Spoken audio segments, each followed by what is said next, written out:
has been more than 100 years since the quiet of Aurora, Texas was allegedly shattered by the crash of a mysterious airship. Like the incident in Roswell, New Mexico, that supposedly took place in 1947, the truth may never be known. But to some ufologists, this case from 1897 may be the key to solving the whole UFO phenomena once and for all.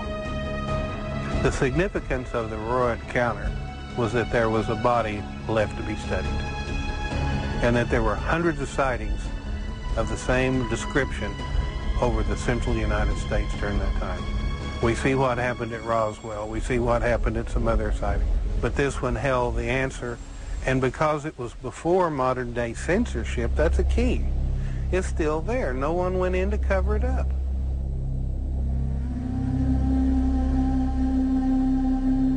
While this former boomtown used to boast 3,000 inhabitants, there are only about 400 people living there today.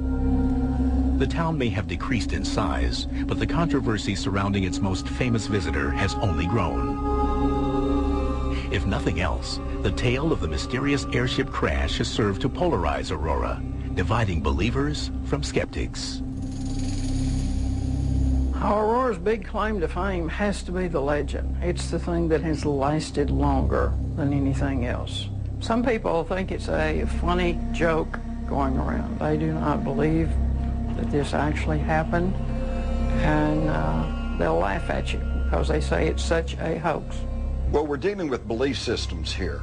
And I found this when I first began to investigate this in the little town of Aurora. About half the people said, no, it was just a big hoax. And the other half said, no, it really happened.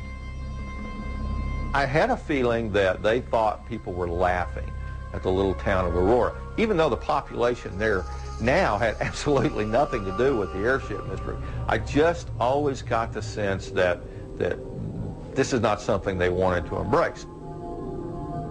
Despite the town's ambivalence towards its famous legend, in 1976 they installed a plaque at the cemetery that supposedly houses the aliens' remains.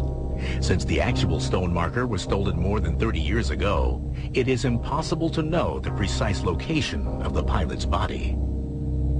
To me, the only thing at this point that would satisfy it, it's pretty obvious we're not going to find a grave site to dig in. So, secondary, let's go to the well.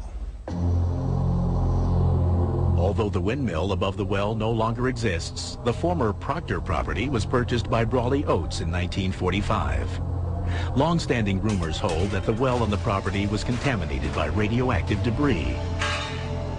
More than 100 years later, the legend has also grown to include a mysterious patch of ground that lacks vegetation. When the mayor shared details of this rumor with Hayden Hughes in 2005, it renewed his interest in solving the mystery. Aurora, to me, had the most possibility of providing evidence that could confirm or deny the existence of the airships and the occupant.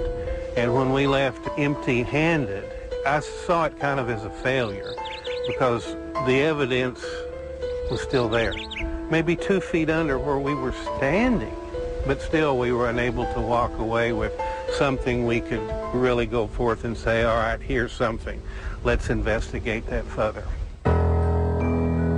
For the first time in over a quarter of a century, Hayden decided to revisit the place where it all began, the crash site. This is the alleged crash site of the airship. We're on top of the hill, valley all the way around. This is where Proctor had his property. His windmill was here, and we had a well, which was later cemented in. Certain areas are still accessible, but this fence stands in front of Judge Proctor's original well. Several requests to gain access to that part of the property were made for this program, but no calls were returned. My gut feeling tells me we're onto it and there's something there, and I can't dispel that. So close to where he feels the answers to the airship mystery lie, Hayden Hughes' frustration is palpable.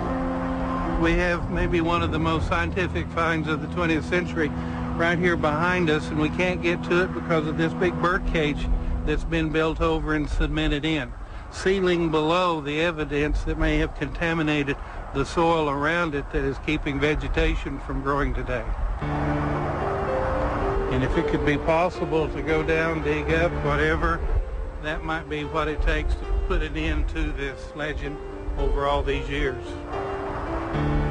If we could find out what is in that well, we would know if there's any radiation occurring there, or even parts of the crash site. When that craft blew up and exploded, there could be pieces down in that well. Most people search for just what's on the surface and don't take the time to really dig down and find out. You know, it's interesting to note that we're back here where it all started. Right here on this very site. Time has come and gone. A lot of stories has come and gone. Until we can get on the other side, until we can get some good soil samples or get down in the well, this is where the story's going to stay, just rolling along and continuing to grow. If the entire legend of the airship crash of 1897 is a hoax, then an amazing practical joke has been played on everyone by S.E. Hayden, the man who wrote the original newspaper article for the Dallas Morning News. But without concrete evidence, ufologists can neither debunk the hoax nor prove the legend to be true. There are lots of legends and stories going around that are passed from word of mouth and through newspaper clippings and so on. But we deal with the facts. We investigate UFOs, and we try to prove beyond the question of a doubt when we investigate a case that it was a UFO. I would say that the probability of the crash actually happening is probably 85%. I think there's strong evidence for that. The Aurora spaceship crash of 1897, I believe, is the smoking gun of the UFO controversy. Because in earlier years, the debunkers would say, well, it's just misidentified aircraft, satellites, commercial, military, maybe even secret government test craft. Well, I often thought, wouldn't it be great if we had a well-documented instance of a UFO before any of that was in the air? And we do, with the Aurora, Texas crash of 1897. We are fairly sure there was a crash at that site. I mean, all the physical evidence, all the stories about the people that were available at the time, all go together and they all fit. It's not a mistaken identity and it's not a tall tale.